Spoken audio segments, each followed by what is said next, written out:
School is the most important thing in your life. And while I hate school, I got a PhD. And I hate school. I hate everything about it. So somebody say, E, if you hate school so much, why you get a PhD? Because I hate school, but I love options. You can have average skill, but you can't have average will. You can't have average will. Like your will has to be phenomenal. You have to see basketball as the gateway. It's like a passport. Basketball is just your way to get in, and then once you get in, boom, then you dominate. So I'm telling you, you're not taking a test because they're giving you the test. You're taking a test that's about to change your life, your mama's life. And I know if you take the test serious, you'll kill it. When you go through your go-through, your siblings are watching you. When you go through your go-through, your friends are watching you. When you go through your go-through, your parents are watching you. And people will use your strength to get through their stuff.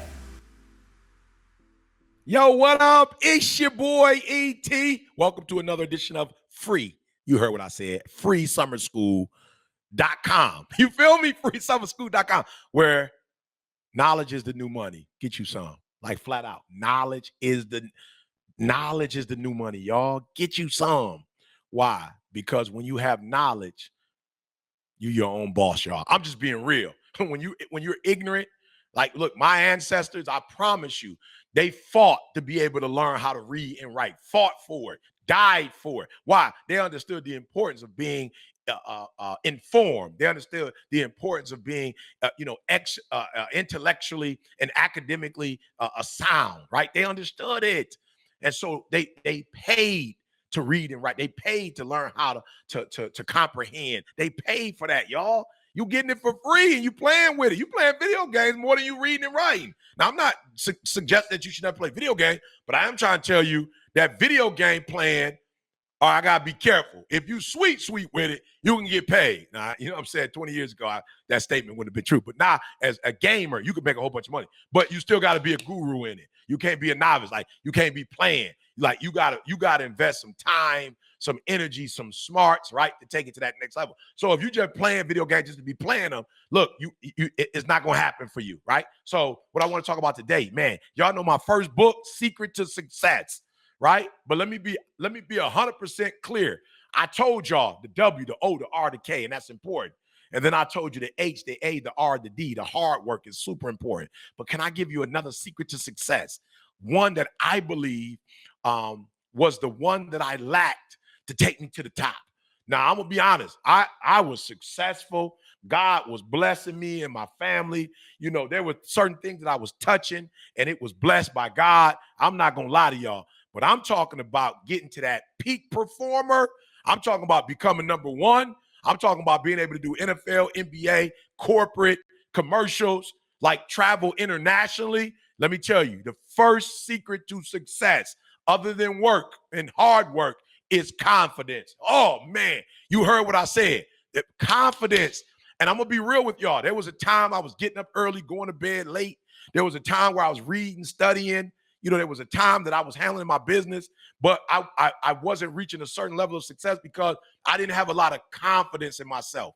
Like, I knew I could speak, but there were certain environments I go in, and I'm like, man, I don't know if they want to listen to me. Like, I don't know if I have anything to say to them. I don't know, you know, if my work is valuable in this particular space. Oh, come on, y'all.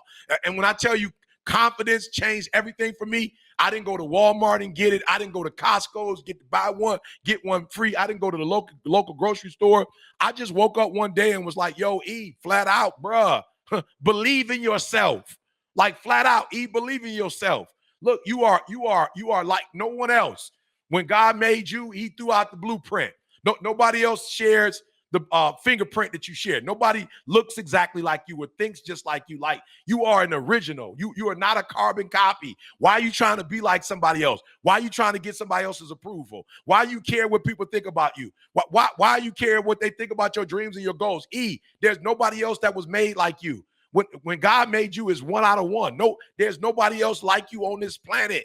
And you got to embrace that. You got to embrace that nobody else was made like you. Nobody else thinks like you or talks like you or looks like you or acts like you. Nobody else is as unique and gifted as you are. Like, nobody else is you. You are nobody is youer than you. You got it going on, and you got to embrace that. You got to believe that. No, I don't look like that person. You absolutely don't. and you don't need to. I'm not as tall as that, or I'm not as fast as, or I'm not as smart as, or I'm not as handsome as. I'm not as. Don't believe the hype. You are. Nobody is like you. Nobody. And you got to value you. You got to love you. You got to put you first. You got to believe in you. You got to cherish you. You got to care about what you think about you and not what other people think about you. You got to talk to you. Come on. You got to encourage you. You got to champion you. You got to celebrate you. Come on. You got to do that for you. You can't expect nobody else to do that. Why? Because they need time to be encouraging themselves. They need time to be pumping themselves up. They need time to be dreaming their dream and working on their dream. So you can't be mad at them but you're not inferior, right? No, Eric Thomas is not superior to any other human, but I'm not inferior. Are you hearing what I'm saying? I am unique and wonderfully made. I am unique and wonderfully made. And I need you to own that, because once you start owning that confidence, you start attracting certain people to you and certain opportunities. Why? Because most of the world, they aren't confident. They don't believe in themselves. Most people try to dress a certain way so people can like them, drive a certain way so people can like them, look a certain way so people can like them. Look, dress the way you want to dress.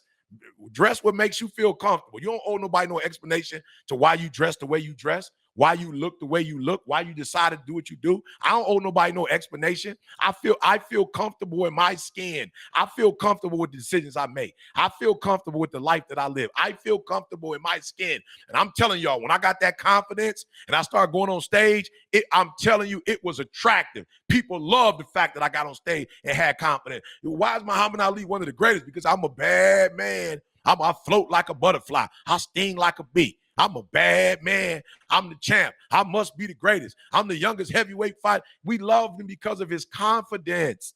His confidence. Not cocky, not arrogant, not conceited, not I'm better than you. You're not worthy to stay. No, but I love me. I love myself. I love my hair. I love my skin, the color of my skin. I love my lips. I love my nose. I love my height. I love my shape. Like, you got to get to a point where you love you.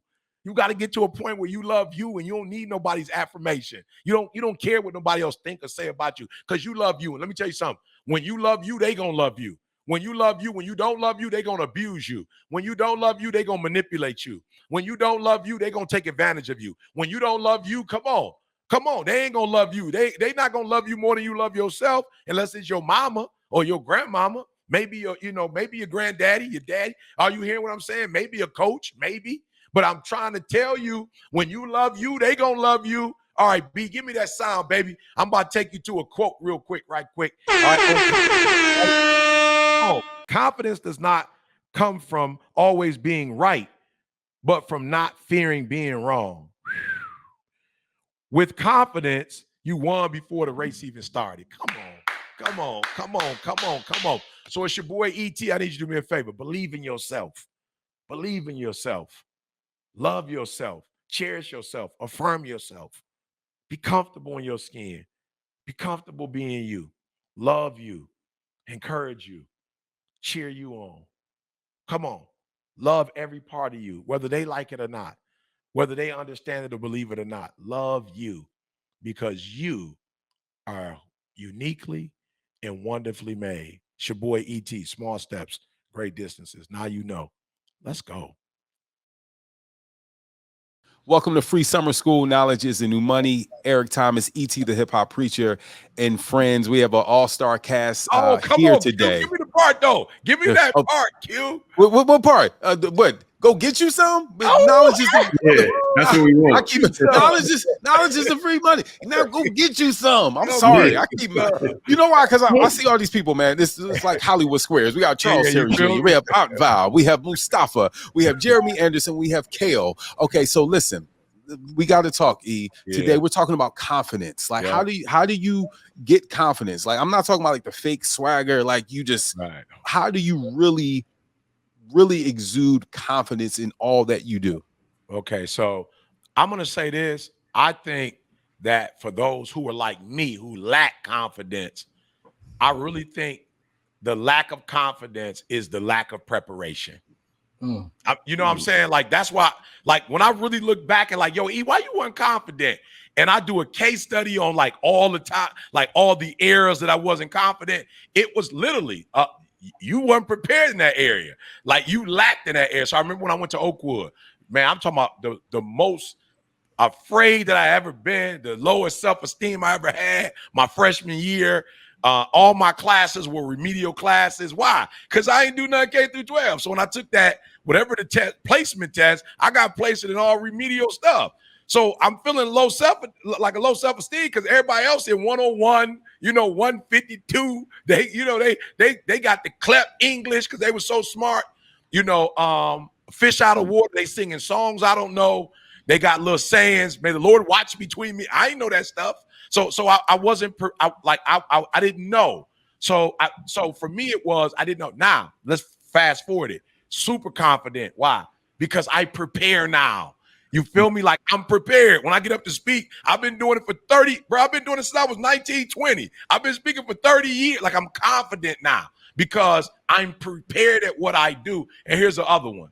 I got people out my ear now. When I had a low self-esteem, I was always comparing myself to others. I was always worried about how other people saw me or what other people thought about me. Look, I realized there was a saying that says, something like when you get in your 30s, or like you realize that, maybe people weren't, talking about you like you thought you weren't. When you get in your 40s, 50s, you realize that, maybe people weren't talking about you at all. You know what I'm saying? Like at first it was like, what are they saying? Then in your 30s, 40s, like maybe they weren't talking about me at all. And then when you get to your 60s, it's like people didn't even care about you like you thought they cared about you. Mm-hmm. You know what I'm saying? Not only were they not thinking about you, they don't even care about you like you thought they cared about you. So that was the other thing that gave me a low self-esteem. What does she think? What does he think? What are they going to say? What do they believe? Bruh, now I could care less.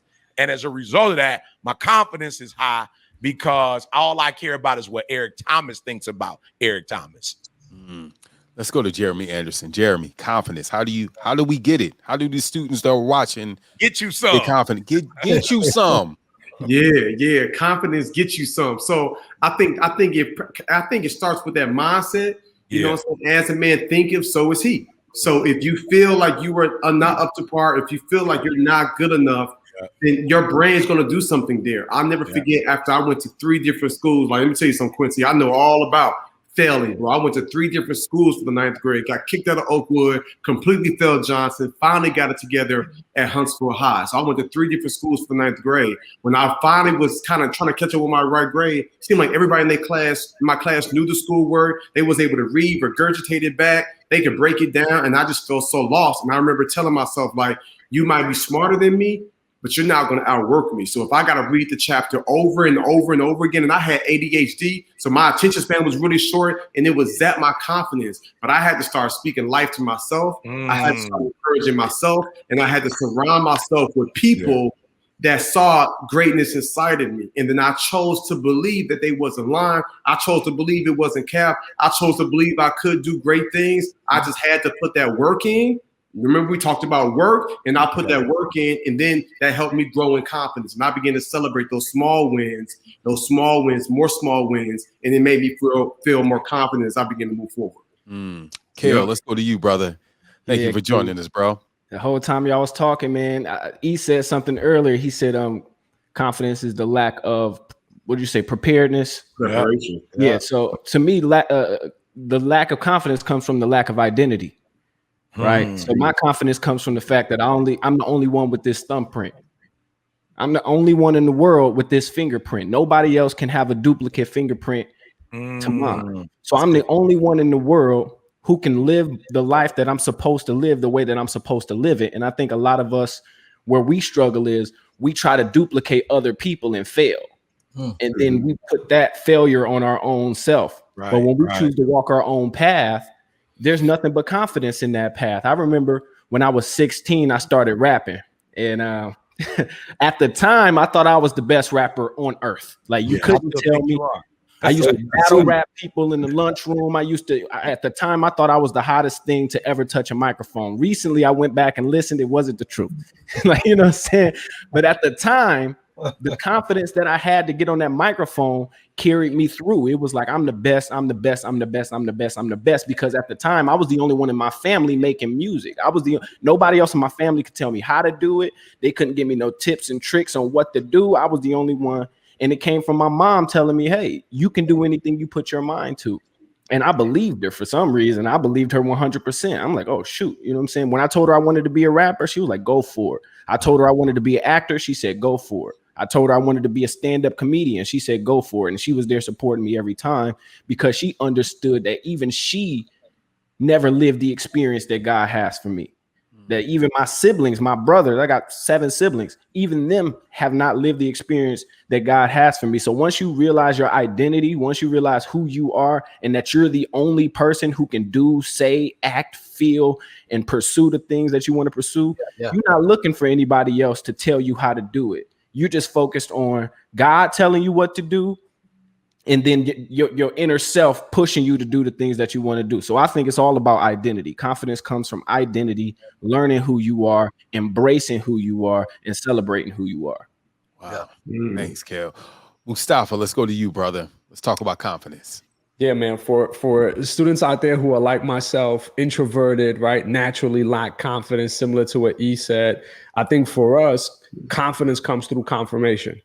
And by that, I mean, when you learn that you know how to do something on your own, your confidence starts going through the roof.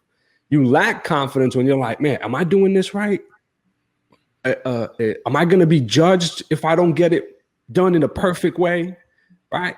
So when you practice, right, and you start to prove to yourself that you know how to do it without anyone having to take you through every single step, your confidence goes through the roof. So confidence comes through confirmation. Love it. Hey, I'm gonna jump in real quick, man. For me, confidence, like I hate doing new things. I hated going to new schools. I hated doing, new assignments. Like I would curl up, right? But confidence for me came through consistency, right? I tell y'all, I started playing golf. And there's certain rules in golf that you have to know. It's certain, like, it's people that don't look like me on certain places that I go. So in the beginning, I was like, okay, I understand I'm not confident right now, but through repetition, through consistency of going to these different places, I will gain confidence, because then if I do it once, it's like, okay, oh, that's what you're supposed to do. Okay, I do it twice. The third, fourth time, I'm like, oh, okay, I'm walking in. I know where I need to go. I know where the bag drop. I know, oh, if we do the second hole, this person's supposed to hit because they had the best hole. Like it's just through consistency. And a lot of times when you're a student, you feel like you know everything, or you should know everything, and you lack confidence. You're like, I can't do that. Well, I'm gonna just stick to the things I know. No, go into the things that you don't know and keep doing them, and you will gain confidence through consistency. Let's go to Auntie Val. Auntie Val, talk to us about confidence. So the first thing I did was go to the dictionary, and I said, what is self-confident? It says trusting in one's ability, qualities, and judgment. And part of that to me is self-acceptance. You have to accept the things that you're amazing at. And sometimes we don't even realize we're amazing because we're so busy doing what Kel said, looking out of the window, looking at somebody else. But when you begin to look in the mirror and you accept who you are, you don't look out the window and think differently about yourself. You almost can set goals by looking at somebody else as opposed to looking at yourself as less. If I see that person is eating healthy or doing things and their body look a certain way, then maybe I need to work out, eat healthy, and do that. But that doesn't mean I lack. That means I have area to grow in. Yeah. So we have to look at that self-confidence a little differently and accept, if I'm 6 feet, by the summer, I cannot be 6'9". It's some things you just gonna have to accept. Absolutely. Right. You know, you change the things you can, and the things you can't, you accept and love anyhow. And see, the definition of perfect is us comparing ourselves to other people. There is no perfect. You're perfectly made. You're perfectly made. So it's the thief. Comparison is the thief. When you comparing yourself, your self-confidence goes down. So, keep growing and keep knowing that you can get better at whatever you want to do. Just keep looking for that thing and you'll do it. Thank you, Auntie Val. Let's wrap it up with my man, Charles Terry Jr. Talk to us about confidence, bro. Well, Val just said the comparison is a thief. Jonathan McReynolds has a song that says comparison kills. So if you listen to that song, it's fire. So when you look at the point of trusting yourself, then you'll know how to live. Because many times we don't love ourselves and we make it where it's like vanity to love ourselves, when in reality it's our sanity. So just knowing that it's okay to be who you are. Like Val said, just be you And then I'm over preaching to myself. So look in the mirror and just be who you're gonna be and just do what you do. Because like Kel said, you're the only one that can do it the way you're doing it. And more than likely, somebody is waiting to get their breakthrough or their confirmation through what you do, and you're not doing it. So you're holding people back. So be amazing, and like Val said, do it on purpose. Knowledge is the new money. Get I you like some. that. Hey, he said vanity versus sanity. Yeah. Yeah, that's it. And so you don't want to be vain all into yourself, Right. you know, like, but you do want to be self-confident in that you value yourself, you talk to yourself in a positive way, you believe in yourself. Yes. You don't put others before you put yourself. You put yourself, you know what I'm saying? Like it's Right. a balance. So yeah, that's deep. But I tell y'all this, man, that self-confidence, if you get that, a lot of what I've seen women put themselves through looking for a man, you know, or you know, doing some activities they shouldn't be doing, dudes getting in gangs, you know, doing certain things. It's like you're doing that because and putting yourself in a bad space, maybe drugs, because you're trying to fit in. And when you have confidence, you don't have to fit in. You are in. You know what I'm saying? When you got confidence, you know what I'm saying? You're not looking to get in a community. You are a community. You feel me? And so that self-confidence, man, that thing is huge. Yes. Well, listen, man. I'm sorry. Hey, Yeah. small steps, great distances. Now you know. Let's go.